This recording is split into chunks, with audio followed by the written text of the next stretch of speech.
Welcome into the Back Page Podcast presented by the Niagara Wire. I'm your host, James Burns, along with my co-host, Jamie McGowan, our fantastic executive producers, Franklin Heinzman, and our other executive producer, Ryan Sullivan. Not quite as fantastic. Yeah, well, no, I'm kidding. I'm kidding. Thank you. Okay.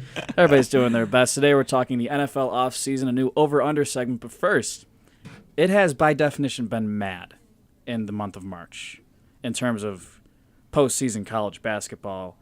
Perhaps the most, I don't want to say craziest, that's too lazy of a word, but I can't remember the last time we had this many upsets with this many big teams. I mean, out of the South, the top four teams are out in the South. The highest remaining seed is the 5th seed. Kentucky's got a clear road. Yeah, Kentucky is not your traditional 5th seed, I would say. But, yeah, it's a pretty clear path to the Final Four for them. Usually traditional favorite, right? Yep. Yeah. But Syracuse beat Michigan State. Who had that?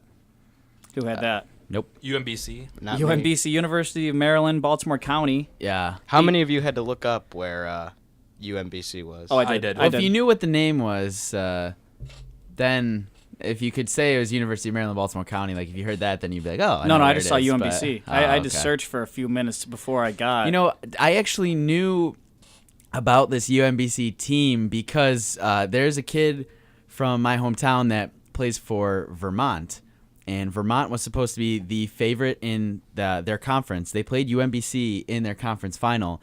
The kid I know, who is one of the best players on that Vermont team, Anthony Lamb, was hurt. So that's why Vermont lost to UMBC on, I think it was a buzzer beater, honestly. Oh. So all these string of events had to happen for UMBC to even have a shot in that conference final game, win that game, and then play Virginia and make history. I mean, and let me troubleshoot that game real quick. Virginia's sixth man was hurt. Yep. Right, so they had one of their most vital players out. Possibly their best scorer. It could just be one of those one of those games where nothing was going in for Virginia and everything was going in for UMBC. They just got into a groove. So that there's reason behind why it happened. But UMBC was a 16th seed and Virginia was maybe one of the favorites to win the tournament. Virginia. If Virginia had their top 3 players out, they still should have won that game. But yes. It just shows. I think what the tournament showed is a clear pattern of if a team gets hot from 3, you're not going to beat them. Look at UB and look at UMBC. Yep. I'm sure there's other and examples. To add to that, you look too at seeds that are very close, and you think on paper it should be a great matchup. Yesterday I watched the Cincinnati Nevada. That doesn't matter, but like you look at the matchup that was supposed to be so close, the Clemson-Auburn was supposed to be a great game, and Auburn got destroyed by 30+ points. I never had faith in Auburn. I was watching that when I was out last night, and that was just not fun to watch. That was just to the point. And then I saw the one player where the Clemson player pulled up from the logo. They're up by about 20.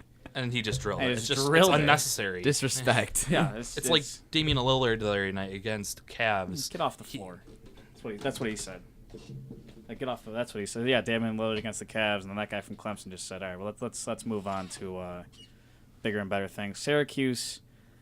I guess another theory proven with Syracuse is that coaching wins games. I guess. The funny thing is, Syracuse actually plays a similar style to Virginia. They have been in this tournament where they've just been slowing the game down, trying to bottle teams up on defense, except they play with a 2-3. But it's been working for Syracuse, and it did not work for Virginia, obviously. Are they still playing with 6 guys?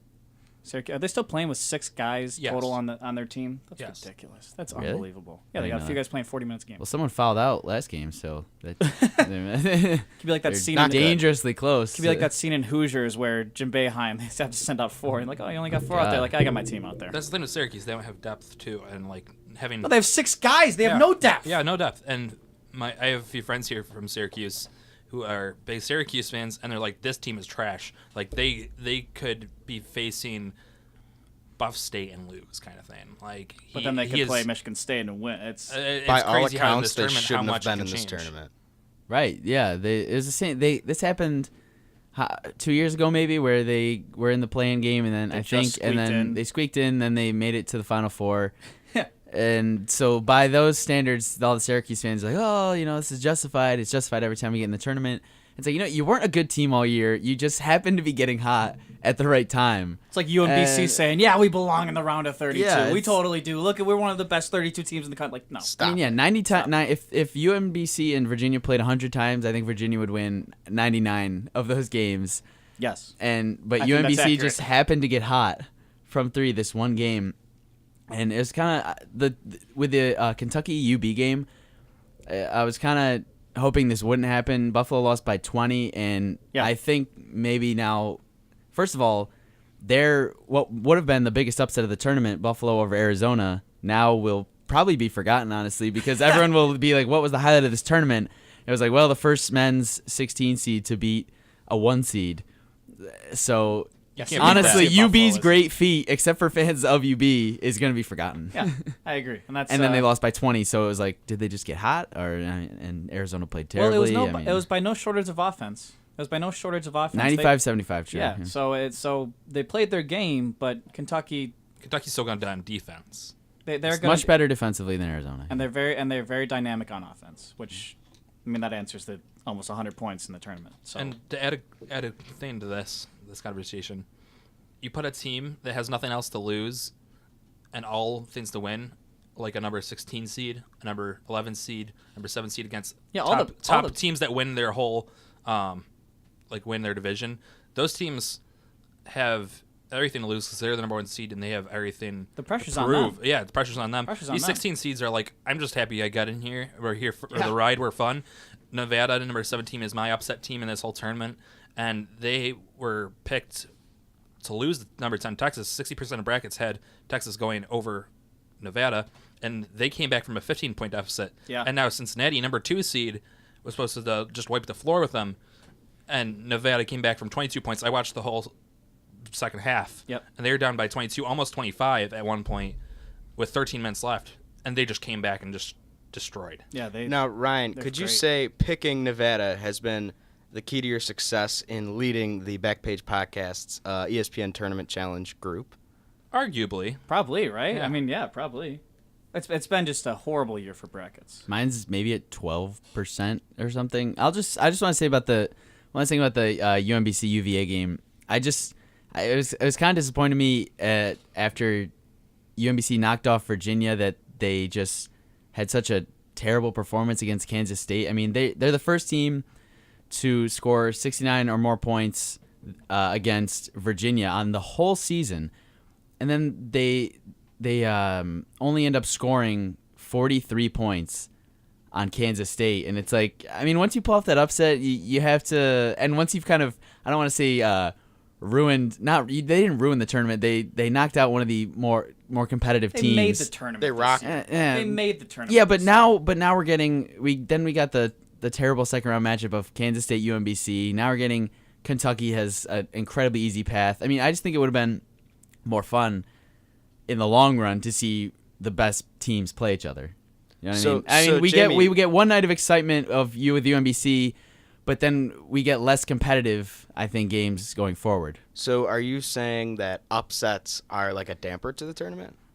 I think in the long run, yes. Like, they're always nice in the moment, like Marshall over Wichita State, but then, oh, wow, we got West Virginia Marshall, and West Virginia just slaughtered them, 94-71. Like, oh, that was fun. See, but that doesn't happen every time, though. That doesn't happen every time. I think that upsets... It doesn't happen every time, but it happens a lot. It is called March Madness. For a reason. Largely in part because of the upsets, because of the buzzer beaters, because of the physical, grinded out play that you wouldn't see from star players that you see now. The frustration, the foul outs. I understand what you're saying. I do agree to some extent. I agree that the games after the upsets this year in these specific instances were not exciting and were not fun to watch. But you will never convince me, unless I hear a really good, you'll never convince me that upsets are bad for the tournament. No, I won't say they're bad because that's half the reason people tune in. But I'm saying, just as a fan, I want to see the best teams play each other. And, you know, when UMBC ends up beating Virginia, I'm not going to get that. I will say, I thought 2 number 1 seeds were going to lose in the second round. And by the end of the second round, 2 have been knocked down. I just picked the wrong ones. I picked Xavier and Villanova has never looked better. And meanwhile, that would be great. and yeah, so that one wouldn't have worked out anyways. But Xavier did lose, which I picked, but I picked them to lose to Missouri, not Florida State. So. And in that bracket, Jamie's picked almost 22% correct, making him last. Unfortunately, Yeah, I'm in last now. I said that. Oh, I'm not last? Yeah, No, the other day when James in third place with I said that I was like 35.1%. the way the tournament goes, it could flip after a day. Yeah, and Yeah, it that's did. right. So. That's right. And I am in second with 43.8%. And as mentioned before, Ryan is miles ahead of everyone with 74.5% of his bracket correct. Yesterday, at one point, I mentioned this to Jamie this morning. At one point yesterday, it was like 2 p.m. in the afternoon. If you went off of PPR, all you guys were in the 800s. I was up to almost 1,400 at one point yesterday. Way to flex on us, Half Ryan. of my I Final was just Four like, is now gone. and then it fell off because last night the upsets just killed my points. Well, I had Arizona going to the Final Four. And you had Xavier winning, so Did I have Xavier winning? you did. Okay, great. I had Virginia getting to the national remember. I did championship. it when I had Virginia losing to Kansas in the title game. It was the Thursday morning. I'm exhausted. I'm like, I haven't followed college basketball at all this year. I really haven't. I wish I did more. But yeah, I was pretty much like, I have family friends whose last name are Creighton, and that's why I picked Creighton to beat Kansas State. Oh, you're one of those people? That's how you pick? It was that year. I'm not one of those people, but it was one of those years. I'm not where one it of those was- people, and I'm just always terrible at 'cause making a bracket. Like, what do you know about Creighton and Kansas State? What do you know about the ins and outs of their games and their matchups and their offensive schemes and their defensive schemes and their star players and Well- their worst players, their strengths, their weaknesses? What do you know about that? Well, You Kansas don't. State being in the Big 12, I actually saw a lot of them this year, but Okay, well there you go. But I didn't. But how much of Creighton did you see? How much of an educated guess? I how much actually of I know some of their players though. Their coach. Like I mentioned last episode about Marcus Foster, which is why I picked them, but he did not come through. Exactly. So you knew everything about. You knew more than I did about that matchup, and we both got it wrong. Is that what you're saying? Yeah, I got that pick wrong. Yeah, that's what I mean. So you knew way more than I did. I didn't know anything, and we both got it wrong. The tournament is a great lesson in probability for all you math teachers out there. Yeah, it's all chance. And I love the people who fill out 6 brackets and say, "Oh, you know, I yeah, had my you fourth beat bracket. I had you Yeah, beating Arizona." Like, yeah, that's probability at that point, buddy. Like get off your high If you horse. do one bracket, you can go and you can break down who you actually thought instead of just all by chance, like you say. It's all just random at that point. You're picking other games, hoping that one of those tournaments are right for you.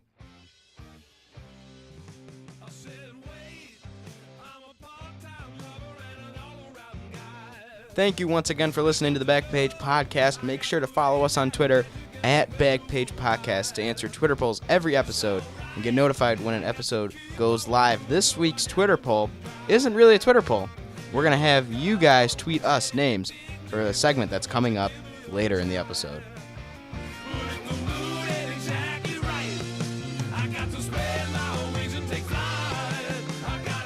New York Jets have forced the Bills to rethink their draft position after training for the 3rd overall pick in this year's draft. Raises a lot of questions for the Bills and their draft position. Do they trade up to get before the Jets? Does this mean that now all 3 of the top 3 quarterbacks, Mayfield, Rosen, and Darnold, are going to go the first 3 picks? Do the Bills need to trade to the top 3? How doable is that? This trade kind of didn't come out of nowhere, but it has created a lot more questions than answers for the Buffalo Bills. I would say this too. It's all or nothing for the Bills at this point. The Buffalo Bills have to rely now that Brandon Beane's connection to New York Giants GM Dave Gettleman. Beane was his assistant during their time in Carolina. He has to hope it works out because as a Bills fan, I wouldn't want to see my team, sitting behind one of our division rivals, like, oh, we could have had that guy. Could have had Darnold. Could have had Rosen. Right. Could have had. But now I have to watch him for the next 10 years light up It wouldn't be twice a year. It wouldn't be the worst thing in the world to trade that 12th pick to the Giants because I don't think they're as desperate for a quarterback. So I think that's super doable. I haven't heard anything about the Giants giving that pickup though. I don't know if any of you guys had, but They're not shopping it. I I haven't heard a thing about them. They don't seem like giving they're that shopping. The pickup. Browns seem to be the shopping team. The Colts originally didn't want to move it, but the Jets just kept adding 2nd-round picks, and they're like, sure, we'll take it. I'm thinking the most likely pick the Bills can get is that number 4 pick. That would still be pretty good. That would be I think that's the doable. most likely. And the thing is with that, you might lose Darnold, and you might lose Allen, but really is getting Rosen, Rosen, Mayfield, or Jackson really that horrible? Yeah, you're either gonna get you have Rosen you or have Allen. three 'cause options. I think Darnold's going 1. Let's so. say you have it's 3 confirmed. options. Yeah, Darnold's If probably one of those number guys is still left at you at 5 or 4 or even 6 or 7, I'd argue maybe one of those quarterbacks would fall past the top 10. I think I feel like you'd be safe. You'd be fine with the Jets getting one of those guys, not giving up a lot, because as it is, your team's much better anyways. I think that there's a general consensus that this not the best pick, but the safest picks are Darnold and Rosen.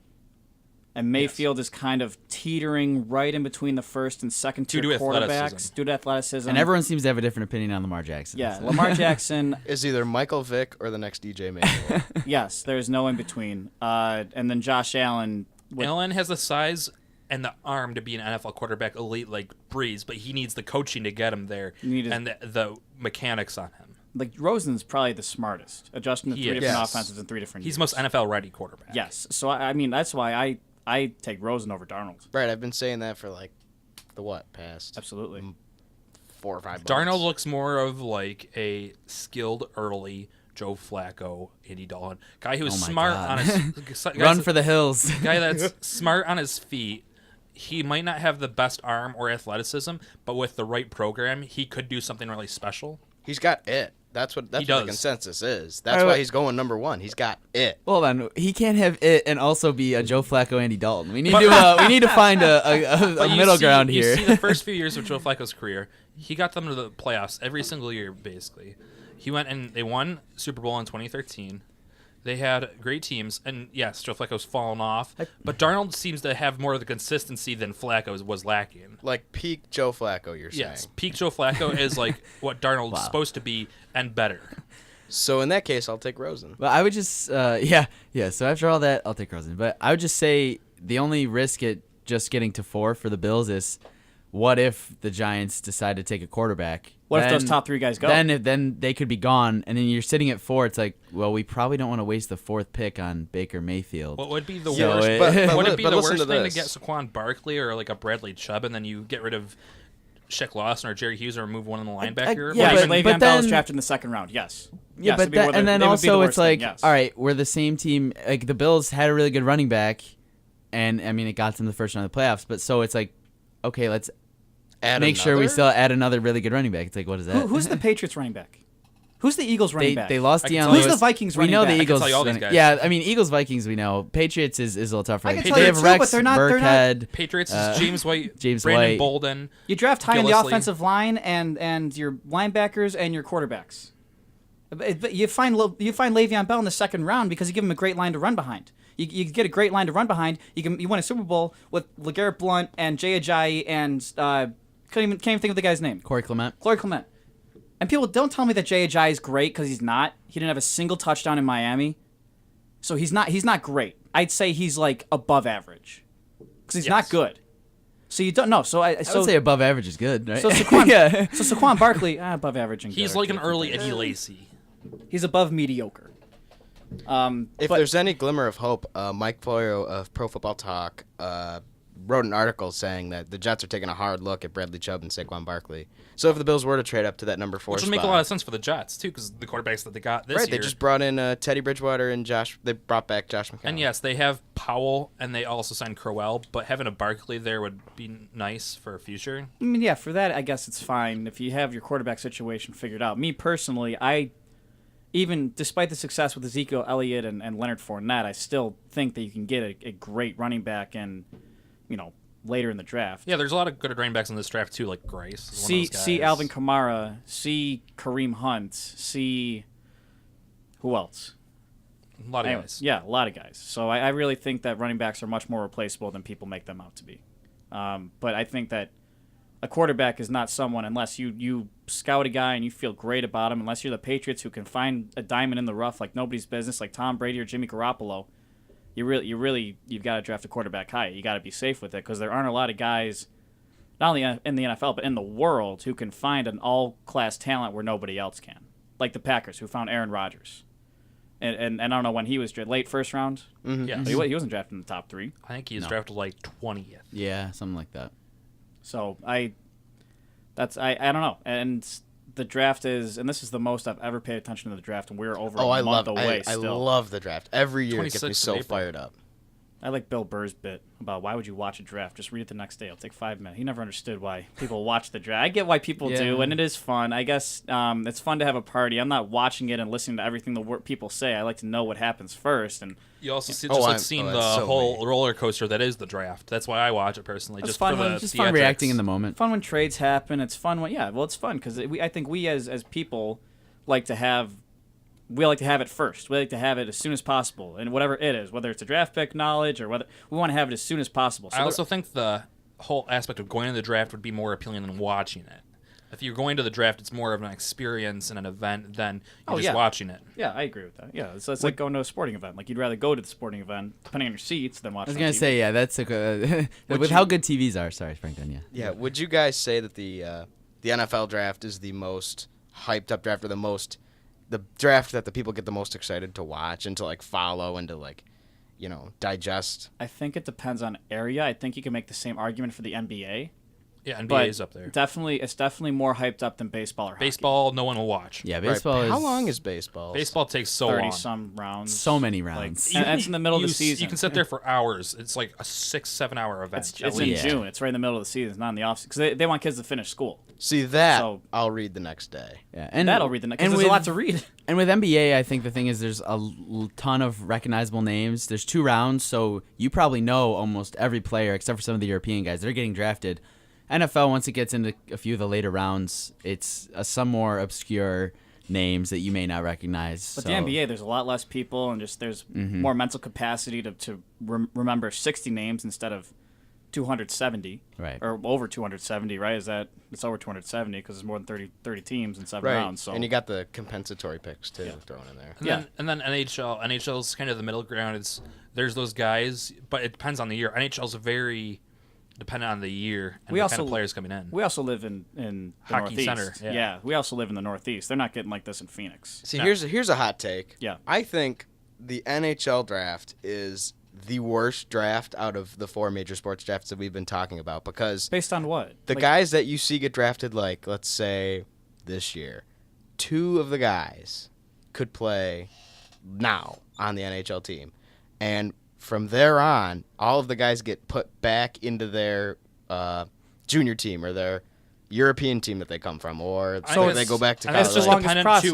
to- That's yes. the longest process, and that in itself makes Right. it not exciting. See, Well, baseball so would be. I was gonna say you could- baseball's kind of the Exactly. one because a lot of the time Baseball's those like that, players, too. Baseball is so much on development, and some of these guys won't even be drafted because of their talent. They'll Right. be drafted because of trading pieces. Yeah, they get buried in the minor It leagues. doesn't matter. It after doesn't they matter. get drafted, It doesn't yeah. matter how good you are. Like Bryce Harper was in the minors. Right, but at Like, least yeah, with baseball, you can go watch your players, like whether it be at That's true. Beef jerky ballpark. At least you can see your Penn League. the guys that you Frontier picked. Field, Rochester, New York. Yeah, Sam Madley But Stadium. as opposed to the NHL, I have to take a flight over the Atlantic Ocean to see people. Or that I- unless you go up to Canada to CHL. right, and Even that's in the so, middle. it's still my point. ECHL, NAHL. But you think Exactly. too, the development on NHL players is so much less lengthy than MLB. So that's why I argue Yeah. why the draft for NHL is nicer because at least your top 5 picks are going to be things people want to watch. After the top 5, it really doesn't matter after that point. Like Strasburg was in the minors for like 2 months. Like and like was. I went to see him pitch. He went- when he he went came to to Syracuse. Rochester. yeah, he was in the minors for a while, and he was like one of the most hyped up prospects I can remember ever. Well, throughout like my course of my 22 years on this earth, I can't remember a lot of other prospects before the draft being hyped up. Like Chris Bryant was really hyped McDavid. up. Well, I mean like baseball though. Oh, But baseball. yeah, Like, yeah. no, you're right. Yeah, so you throw Strasburg, McDavid went right in. Yeah, McJesus. And that's where McJesus, And that's what everyone was that's telling my him. point exactly. Yes. The people that go right in from the NHL are hyped up about for months and months on end, and everyone else in that draft you see 3, 4, 5 years later. You forget that some guys were first round. Like I forgot Rasmus Ristolainen was his first round pick because you don't think Because of it. exactly, he just pops up on the team. You think yeah. it's the same thing with a lot of these drafts. It's like it doesn't matter which round you're drafted in. If you have that talent and they see the talent's ready day one when you come into the training facility and they think you can make it out of camp, that's what it is. Franklin, tell us about our new segment. Yeah, well, actually, I wanted to bring this up to our listeners and to the rest of the people in this room with me. We have a new segment. It's about over and unders, but we don't have a name. So what we want you to do is to tweet us at Backpage Podcast with possible names for the segment. It could be the dumbest thing I've ever We're heard. going to get 10 people saying over-under. Good, then it'll be over-under. Over-under. Over under, yeah. Good, it'll be over-under. Has a ring to it.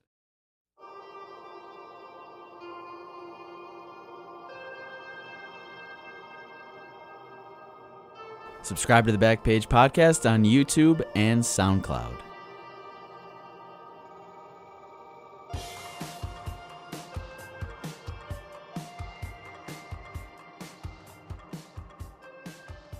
What is the first over-under you have for us, Franklin?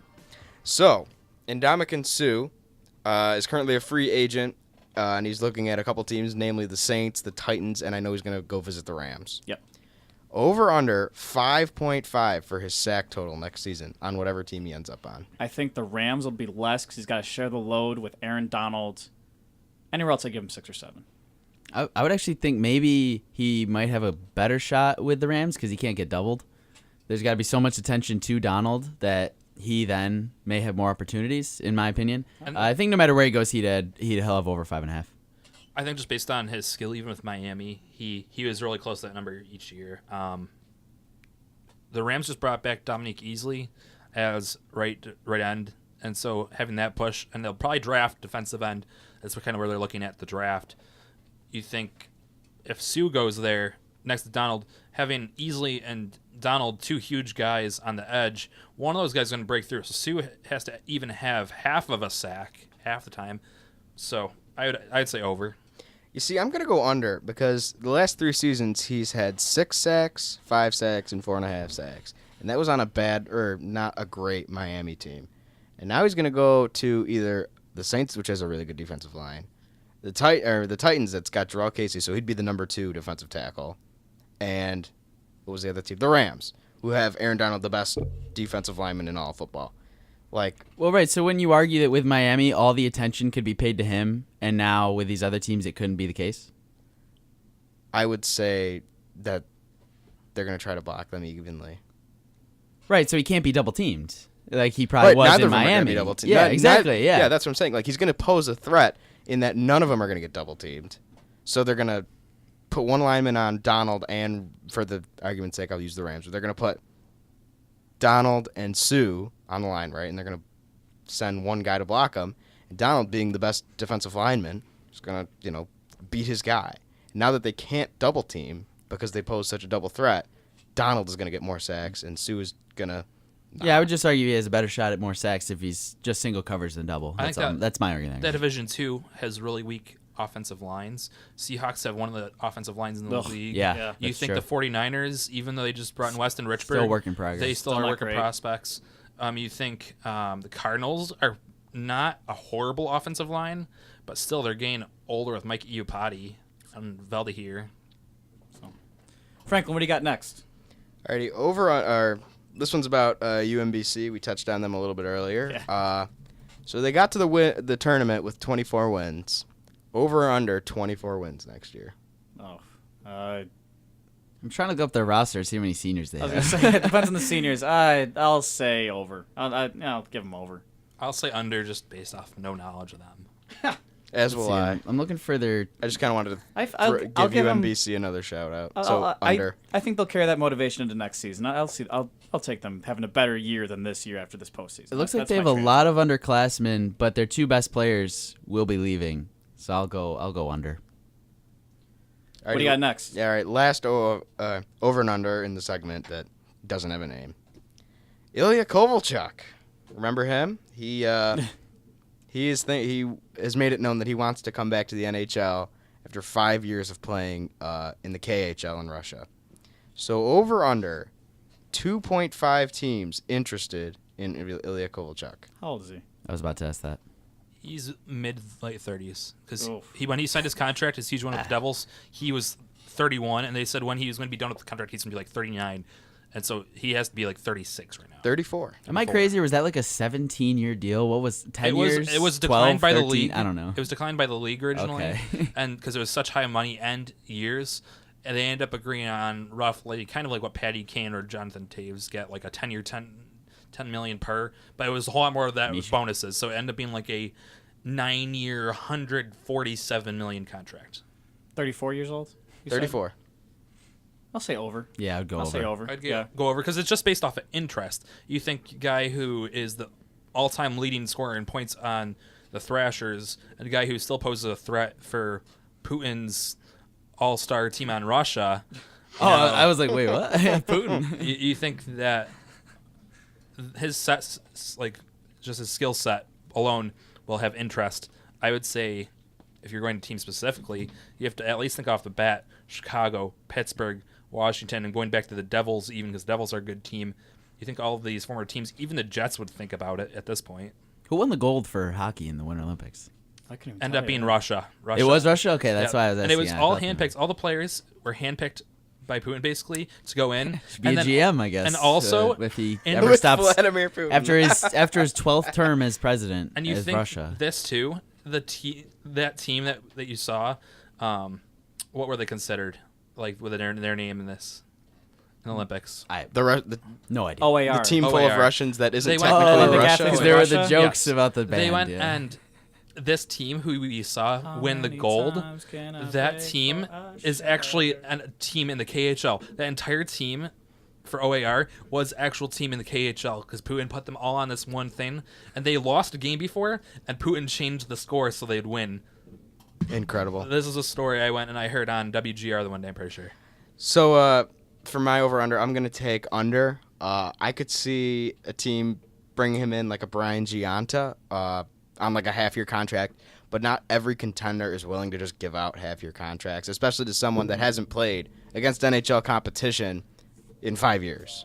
So I'm going to go under. You can catch the newest episode of WNR Friday, which will feature best jerseys of all time and some of our personal favorites, including other sports news and entertainment.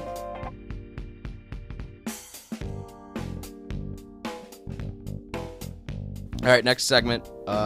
It's a good oldie but a goodie. I'll tell you what. Who would like to start? Ryan. Me, okay. I'll tell you what.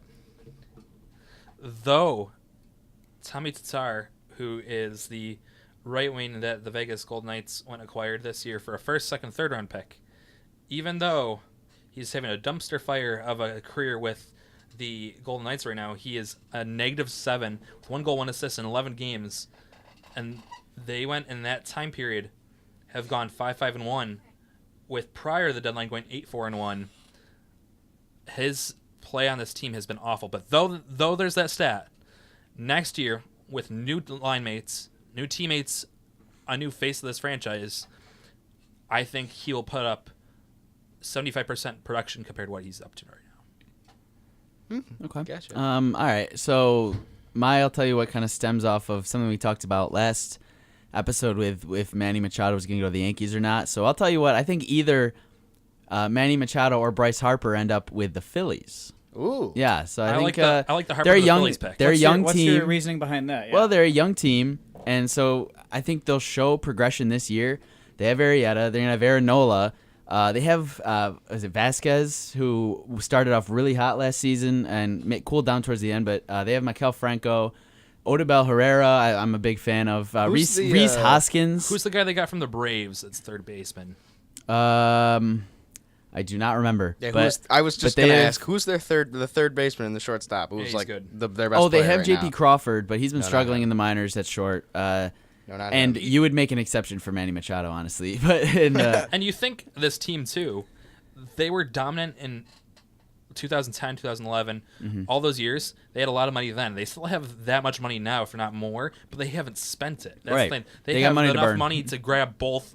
Arguably, they could grab both Machado and Harper. don't say that to me as a Mets. I found as a it. Mets fan. I found it. I was thinking of Maikel Franco. Yeah. Yep, that was- Maikel Franco. Freddie Galvis. They have Freddie Galvis at second, do? I think. Probably second base. Either way, they're a really young, talented team. You'll probably see some improvement this year in the NL East, as they'll probably finish ahead of the Marlins and Braves, I would guess, behind the Mets and Nats. So that's my I'll tell you what. That just got me really fired up for baseball to start. It'll take a while. A few of my I'll tell you what's are kind of slow burns. Like it'll take a while for them to formulate. Like I did a World Series pick way back like a few weeks ago. I'm doing this now for next off season. So we'll see if anyone even remembers. Hey, they're good. I'll tell you what. To go off, Jimmy, I've been on the Harper train going to Philly for the past half a year. Oh, yeah? So everyone's saying New York, Boston, all these teams, they don't have the cap space. And though he likes the Cubs, he's a Chicago guy. The Phillies need that guy to help them get back to where they were. And kind of sticking it to the Nats might kind of be fun for Harper every year. Yeah, if they decide not to pay him, he could be like, all right, well, I'm going to let someone else pay me and just ruin you. And Philly's a nice city. That's the thing, too. That plays a factor. All right, I'll go next. I'll tell you what. Well, and after I read this, you can tell when I wrote this. I'll tell you what. Marshall, what are their names? Thundering Herd. Thundering Herd, not the Fighting Herd. The Thundering Herd. Yep. Have the most underrated jerseys in the entire tournament.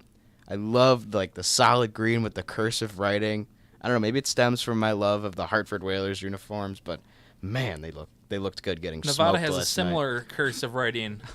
Ryan loves Nevada. They go and they look. Those jerseys with Nevada look like the old black Orlando Magic jerseys. I always we're gonna head to Google right now. I know what they look like off the top of my head. I always liked Michigan's jerseys. Mm-hmm. I like some of the classic, like Kansas, Kentucky, those blues and the white. I like those jerseys. Those are what you think of those dominant teams. I used to love the Syracuse. They had the cursive orange. Those were tight. Was that like the mellow years?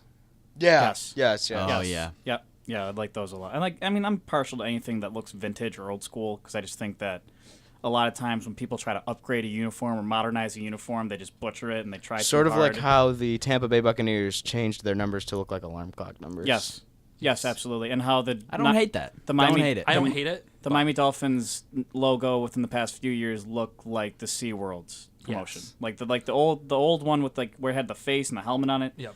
That was so much better. And the Bills too. Honest to God, Best looking uniform of all time. That's a super hot take. The Buffalo Bills throwback. I agree. of all That's an sports, absurd take. Of Bills. Of the Bills, not even close. I think the Bills. Are you saying of any sport of all time anywhere? Well, the Blackhawks have the best uniforms ever. Yeah, that's fair. The Blackhawks, they year in and year out, they're always voted best uniform. So the Whalers, believe it or not, are up there in those they are. votings. Yep, I've seen. And that's partly why I old school have Buffalo affinity. Sabres are too. Old school yeah. with the royal blue. That's And why everyone's clamoring for the Winter Classic jerseys this year to be worn like as real jerseys Those would be next awesome. year. They're very nice. I think if the Bills or the Sabres did that, and the Bills, I think the Bills uniforms. I love the blue on blue combination that they wear with the at home every year. There's like one or two games that they wear blue. My thing with that, and that doesn't really go against your point with the Bills uniforms, but I think that they should get rid of the charging buffalo. They should replace it with the standing buffalo and have the white helmet. And then if they had to pick a third jersey, Go with the red. well, I'm not crazy about that. I say the 90s. Go with the 90s with the simple Yeah. socks and the like the bright red helmet and the chart. And I like they're all white. Yeah. See, the thing I think of when I see the red jerseys, I think of the old Patriots alternates. When I see the Bills, Yeah, maybe red that's why I jerseys. don't like them. I think, I mean, the Bill. That's another case where I see where they're just trying too hard. Like I don't know. It's I like the wasn't Sabres crazy with about the the old Reds. yellow jerseys, trying to mock Ugh. off the Nashville Predators yellow jerseys. Those were Yikes. some of the worst jerseys I ever Remember, saw. remember. Speaking of the red Bills jerseys, remember the night they debuted them and like people were going colorblind because they played the Jets. Yeah, people people who were who were colorblind colorblind. couldn't tell what team was which on the field. Yeah, God bless. Not the best marketing strategy from the NFL there, just to bring in viewers, and they're not too hot in the colorblind market. Probably. Especially James, games what's like your? that. I'll tell you what. I tell you what stems. It kind of goes with the slow burn theme. You can catch our interview with Christian Azamis, golf captain. Here's about the golf team. I don't think they're going to come in last. Good. I don't think they're going to come in nice. last. And that is, I mean, as much as we hate this, that is a hot take. Yeah. That is a hot take that they won't come in last. But I think that they won't come in last. I think Christian is the captain. He's going to have a great year. Ben Conroy, who is a walk-on. We'll have a feature coming in about him within the next few issues. That's a great story. He's a walk-on. He's on the club team, and he walks on D1, makes it. Now he's probably one of the second or third best player on the team right now. I think some of the seniors, Will Lockwood and Matt Lazinski, will come through. And then they got some young guys, too. They got the sophomore they're clamoring about. A freshman who's pretty good. So I think that they're not going to come in last, and I think they're going to get better throughout the years to come. Alrighty, let's go to my favorite segment, picks. And because it is Monday, it is the second edition of Dumpster Fire Monday on Dumpster Picks. Fire Monday. And it has been. It really has been a dumpster fire of a Monday. Would you like to tell them why, James? Well, we had our WNR radio show cut an hour short because I was late is one. But we also had a fire drill that I rushed up here for. My shoelace on my shoe broke. It broke off. I was tying my shoe. It broke off. How do you break a shoelace? It literally just gets ripped. worn. It literally, and then it worn. rips. Just got ripped off. Let's see what else is. There's probably a few other things. There's probably, and it's the little things on Monday. I'd like if I don't know, if something horrible happened on a Monday, then just be another day. But it's the little things that go wrong on Monday that you know would not go wrong in any other context. That's what drives me up a wall. Is that? What do you got for our dumpster fire Monday picks? Alrighty, we touched on this team a little bit earlier. First, it's spring training baseball. The Toronto Blue Jays travel to somewhere in Florida to take on the Philadelphia Phillies. Our advisor from the newspaper, Carrie Treese, is from Philadelphia, so I'll take the Phillies. And that's my reasoning behind I that. was gonna say it doesn't reflect well that I just praised the Phillies and now you threw them in on Dumpster Fire Monday. So, but I will take the Phillies as well because I just spent several minutes talking about how they're improving. We the North. I know that's the Raptors, but Blue Jays, I guess it can apply to too. I'm going to pick them based off the fact that this team actually has been doing relatively decent in spring training. If you're going to go and advocate for anything like that, I can see Vlad Guerrero Jr. maybe making this roster, especially Stroman advocating for him. He's had a good spring so far. So Blue Jays. Yeah, I'm going to sort of echo Ryan on that pick. I'm going to go with the Blue Jays, but only because I have a more of a familiarity, being that I watch the Yankees, and so I see them a majority throughout the year of who's on the Blue Jays roster, whereas the Yankees might not even face the Phillies in a given year, so I don't see them, so I'm picking the Blue Jays. All right, up next. Quick note. Do you guys know who has the best record in spring training right now? I do not. Give me a division. Say the New York Mets. They're in that. No, certainly not. The Mets have the worst record in spring training, tied with Texas, but they're in the NL Central. NL Central? Pirates? Nope. Cincinnati Reds? Nope. Franklin, last guess. You said the Central? Yep. Pirates and Reds are wrong. The Cardinals. Nope, the Brewers. Nice. Oh, Wow. I guess that They, makes they sense. are a Good for strong them. team overall. They're a good young team. Good for them. Yep. All right. Next up, we have this is the best. This is the second best dumpster fire pick that I came up with today. The Grizzlies are playing the Nets on Monday night. Who do you got? Well, two weeks in a row that Dumpster Fire Monday has included the Memphis Grizzlies, and They they lost by a point to the Bulls. Yeah, the last time we had them in there. So considering, I guess it's in Brooklyn again. Brooklyn, a team, no reason to tank because they don't have the number one pick, filled with young players. D'Angelo Russell has started playing again. Yeah, I'll take the Nets. When you lose 19 in a row, there's a very solid chance you will be featured in every Dumpster Fire Monday. That's fair. Going forward. So for that reason, well, actually they won, but the fact that they lost 19 games still is something that cannot be ignored. I'm gonna go with the Nets. I'll take the Nets too. I just, for no other reason than my favorite team has their first round pick. I think I'll take the Nets. I'm going to take the Nets too, just because it's Brooklyn. Consensus. Last up, there's a little fun fact about this one. I had tickets to this game, but I can't go. The Arizona Coyotes travel to Buffalo to play the Buffalo Sabres on Wednesday night. You wanted to go to that? Yeah, I had tickets. Cheap tickets, I'm sure. Yeah, I had them, but now I can't go. Something came up. It's like me. Yeah, because the Coyotes and the Sabres are playing. That's what came up. I think the That's- game might have gotten canceled actually because You think about when They just it gave a was the loss to both teams. When you think of the McDavid year and the Eichel drafts, the year before that, I saw the Oilers and the Sabres play each other. It's this kind of the same thing, fighting for the number one overall spot. It ended up being like a 7-5 game, really entertaining, and I got the tickets for $2. imagine if the Sabres could have gotten McDavid. Here's what I'll say about this game is that the Sabres need to lose to get the number one overall pick. Rasmus Dahlin. The Sabres are going to win because they need to lose, so I'll take the Sabres. Just out of the fact that they're the Arizona Coyotes now, which I don't like. I preferred the Phoenix Coyotes. I thought they had some better flow to it. That's just me, and because I have a history of just picking against Buffalo teams, so I'll go with the Coyotes.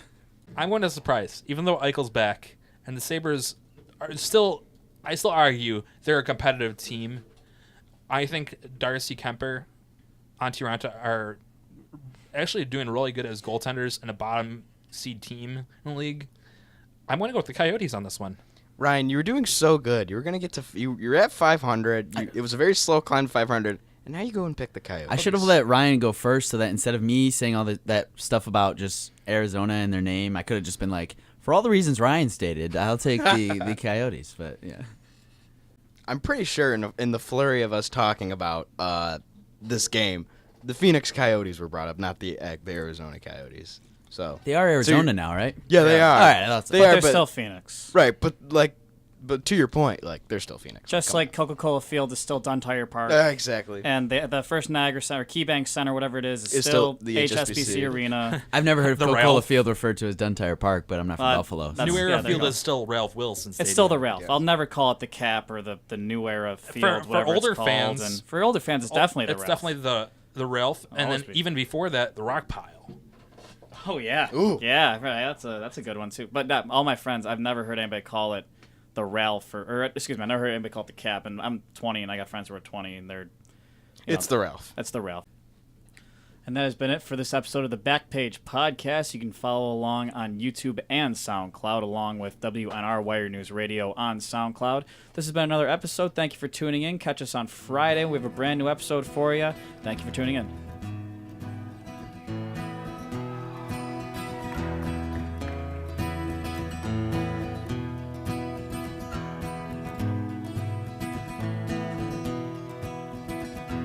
You've got your